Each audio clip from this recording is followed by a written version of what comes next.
আপনি কি জানেন, অনেকেই প্রতি বছর কোরবানি দেন কিন্তু সঠিক নিয়মে দেন না। ফলে সেই কোরবানি কবুল না হওয়ার ঝুঁকি থেকে যায়। আজ জানুন কোরবানির সঠিক নিয়ম, একদম ধাপে ধাপে। আসসালামু আলাইকুম রহমতুল্লাহি বারাকাতুহ। কোরবানি দেওয়া অনেক সহজ মনে হয়, কিন্তু অনেকেই জানেন না কোরবানি কার ওপর ওয়াজিব। কোরবানির আগে কি করতে হবে, জবাইয়ের সময় কি বলতে হবে, আর গোশত কিভাবে বন্টন করতে হবে। আজ কোরআন ও সহিহ হাদিসের আলোকে কুরবানির সম্পূর্ণ নিয়ম জানব। প্রথম প্রশ্ন, কুরবানি কার উপর ওয়াজিব? হানাফি মাযহাব অনুযায়ী যিনি নিসাব পরিমাণ সম্পদের মালিক, অর্থাৎ যার কাছে 7.5 তোলা সোনা বা 52.5 তোলা রূপার সমতুল্য সম্পদ আছে এবং তিনি মুকিম অর্থাৎ মুসাফির নন। সংক্ষেপে আমরা বলতে পারি যিনি সামর্থ্যবান মুসলিম, তার উপর কোরবানি ওয়াজিব। হাদিসে বলা হয়েছে, যে ব্যক্তি সামর্থ্য রাখা সত্ত্বেও কোরবানি দেয় না, সে যেন আমাদের ঈদগাহে না আসে। কোরবানি কার পক্ষ থেকে দেওয়া যাবে? নিজের পক্ষ থেকে, নিজের পরিবারের পক্ষ থেকে।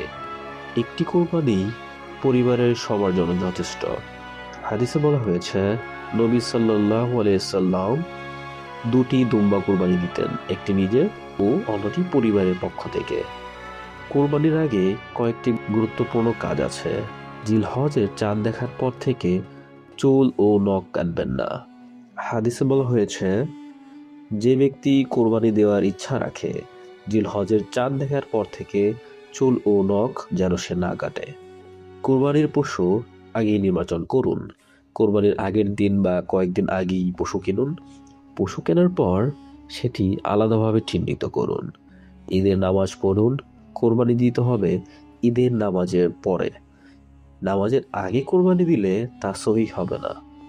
হাদিসে বলা হয়েছে, যে ব্যক্তি ঈদের নামাজের আগে জবাই করে সে নিজের জন্য জবাই করে, কোরবানি হয় না।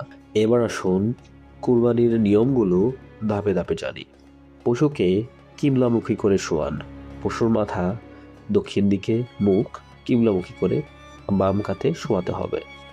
নিজে পশুর ঘাড়ে পা রেখে ধরুন বা অন্য কেউ ধরে রাখুন। পশুটি যেন ছটফট না করে।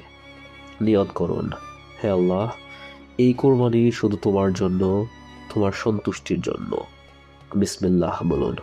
ছুরি চালানোর সাথে সাথে বলুন, বিসমিল্লাহি আল্লাহু আকবার।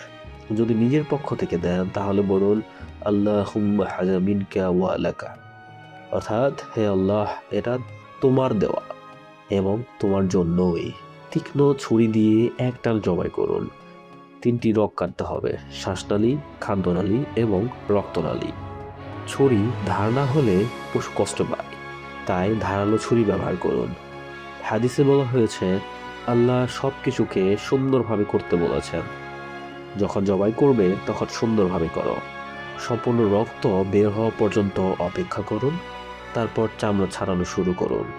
দোয়া পড়ুন, হে আল্লাহ, আমাদের কুরবানি কবুল করো, যেভাবে তুমি তোমার বন্ধু ইব্রাহিম ও তোমার হাবিব মুহাম্মদ সাল্লাল্লাহু আলাইহি সাল্লামের কুরবানি কবুল করেছিলে। কুরবানির গোশত বন্টনের নিয়ম কি? 3 ভাগে ভাগ করুন।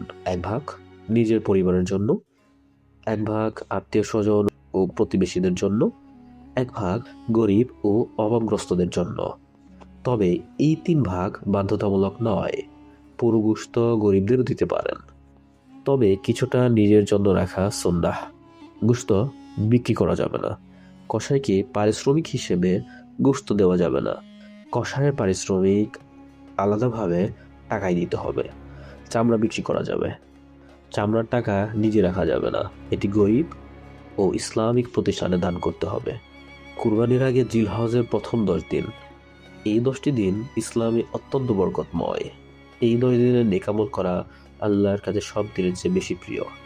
এই 10 দিনে যা যা করবেন, বেশি বেশি তাকবীর পড়ুন, আল্লাহু আকবার, আল্লাহু আকবার, লা ইলাহা ইল্লাল্লাহু, আল্লাহু আকবার, আল্লাহু আকবার, ওয়ালিল্লাহিল হামদ। বেশি বেশি তাহলিল পড়ুন, লা ইলাহা ইল্লাল্লাহ। বেশি বেশি তাহমিদ পড়ুন, আলহামদুলিল্লাহ। 9 জিলহজ অর্থাৎ আরাফার দিন রোজা রাখুন। হাদিসে বলা হয়েছে, আরাফার দিনের রোজা, আমি আশা করি আল্লাহ এর বিনিময়ে আগের ও পরের 1 বছরের গুনাহ মাফ করবেন। একটি রোজায় 2 বছরের গুনাহ মাফ, এই সুযোগ হাতছাড়া করবেন কেউ? বেশি বেশি নফল নামাজ পড়ুন, কোরআন তিলাওয়াত করুন, দান সদকা করুন।